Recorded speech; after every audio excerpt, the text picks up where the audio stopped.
കർഷകരെ ശപിച്ച് കർണാടക കൃഷിമന്ത്രി. കർഷകർക്ക് ഒരേ ഒരു വിചാരമേ ഉള്ളൂ, എല്ലാ വർഷവും വരൾച്ച ഉണ്ടാകണം. ഇവറ്റകളുടെ കൃഷി നശിച്ചാൽ പിന്നെ കടം എഴുതിത്തള്ളുമെന്നാണ് വിചാരം. കർണാടക സംസ്ഥാന കരിമ്പ് വികസന മന്ത്രി ശിവാനന്ദ് പാട്ടീലാണ് വിവാദ പ്രസ്താവന കർഷകർക്കെതിരെ നടത്തിയത്.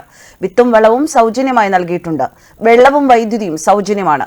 എന്നിട്ടും ഇവർക്ക് ഒരേ ഒരു വിചാരമേ ഉള്ളൂ, വരൾച്ച ഉണ്ടായി കൃഷി നശിക്കണം, എന്നിട്ട് കടം എഴുതി തള്ളിക്കണം. കർഷകർക്കെതിരായ കർണാടക കൃഷിമന്ത്രിയുടെ വിവാദ പ്രസംഗം ഇങ്ങനെ പോകുന്നു. ഇതിനിടെ മുഖ്യമന്ത്രി സിദ്ധരാമയ്യയുടെ മന്ത്രിസഭ മുഴുവൻ വിഡ്ഢികളാണെന്ന് കോൺഗ്രസ് സർക്കാരിനെതിരെ ആഞ്ഞടിച്ച് കർണാടക ബിജെപി രംഗത്ത് വന്നു. കർഷക വിരുദ്ധ സർക്കാർ കർഷകരെ പരിഹസിക്കുകയും അപമാനിക്കുകയും ചെയ്യുകയാണെന്ന് ബിജെപി എക്സ് പ്ലാറ്റ്ഫോമിൽ കുറിച്ചു. കന്നഡയിൽ മന്ത്രിയുടെ വിവാദ പ്രസംഗം ഇപ്പോൾ ദേശീയ തലത്തിൽ വൈറലായി. ഉത്തരേന്ത്യയിൽ ബിജെപി ഈ പ്രസംഗത്തിന്റെ പരിഭാഷ വിതരണം ചെയ്യുകയാണിപ്പോൾ. ഇവർ വന്നാൽ രാജ്യം മുഴുവൻ കർഷകർ തകരും, കൃഷിക്കാരെ ശപിക്കുന്ന കോൺഗ്രസ് നേതാവിനെ കാണുക എന്നും ബിജെപി പറയുന്നു. പരാമർശങ്ങൾ നടത്തുന്ന വീഡിയോ വൈറലായതോടെ നിരവധി സോഷ്യൽ മീഡിയ ഉപയോക്താക്കൾ കോൺഗ്രസ് മന്ത്രിമാരെ വിമർശിച്ചു. മുൻപും ഈ മന്ത്രി വിവാദങ്ങൾ ഉണ്ടാക്കിയിട്ടുണ്ട്. കർഷകർക്ക് അധ്വാനിക്കാൻ ഇപ്പോൾ വലിയ ബുദ്ധിമുട്ടാണ്.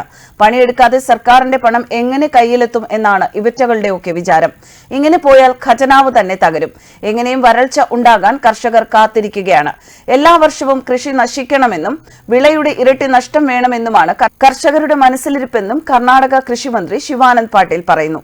മന്ത്രിയുടെ നിലപാട് ജനദ്രോഹമെന്നും രാജ്യത്തെ കർഷകർക്ക് എതിരാണ് എന്നുമാണ് ബിജെപിയുടെ വാക്കുകൾ. എത്രയും വേഗം ഈ മന്ത്രിക്കെതിരെ നടപടിയെടുക്കണം. കർഷകരാണോ വലുത്, അതോ അവരോട് പ്രതികാരം ചെയ്യുന്ന മന്ത്രിയാണോ കോൺഗ്രസിന് വലുത് എന്നും ബിജെപി ചോദിക്കുന്നു.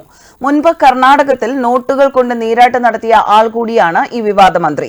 മന്ത്രി ഒരു പരിപാടിയിൽ ഇരിക്കുന്ന സമയത്ത് മറ്റുള്ളവർ കറൻസി നോട്ടുകൾ വായുവിലേക്കെറിയുന്ന വീഡിയോ ഇന്റർനെറ്റിൽ പ്രചരിച്ചതും വിവാദത്തിൽപ്പെട്ടിരുന്നു.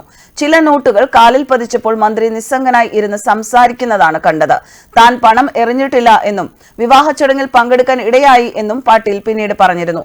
അന്ന് സ്വകാര്യ ചടങ്ങിൽ കറൻസി നോട്ടുകൾ ചൊരിയുന്നതിന്റെ വീഡിയോ ക്ലിപ്പ് സോഷ്യൽ മീഡിയയിൽ വൈറലായതിന് പിന്നാലെ വലിയ വിമർശനം ഉണ്ടായിരുന്നു. മന്ത്രിയുടെ പരിപാടിയിൽ ഒഴുക്കിയ പണത്തിന്റെ ഉറവിടം സംബന്ധിച്ച് വിശദമായ അന്വേഷണം വേണമെന്ന് ബിജെപിയും ആവശ്യപ്പെട്ടിരുന്നു. നിലവിലെ മന്ത്രിസ്ഥാനം പോലും വില കൊടുത്തു വാങ്ങി എന്നാണ് ആരോപണം. ഈ സെപ്റ്റംബറിൽ സംസ്ഥാന സർക്കാർ കൃഷിക്കാരുടെ മരണങ്ങൾക്ക് നഷ്ടപരിഹാരം കൂട്ടിയപ്പോൾ പണം വാങ്ങിക്കാൻ കർഷകർ കൂടുതലായി ആത്മഹത്യ ചെയ്യാൻ തുടങ്ങിയെന്നും ഈ മന്ത്രി തട്ടിവിട്ടിരുന്നു.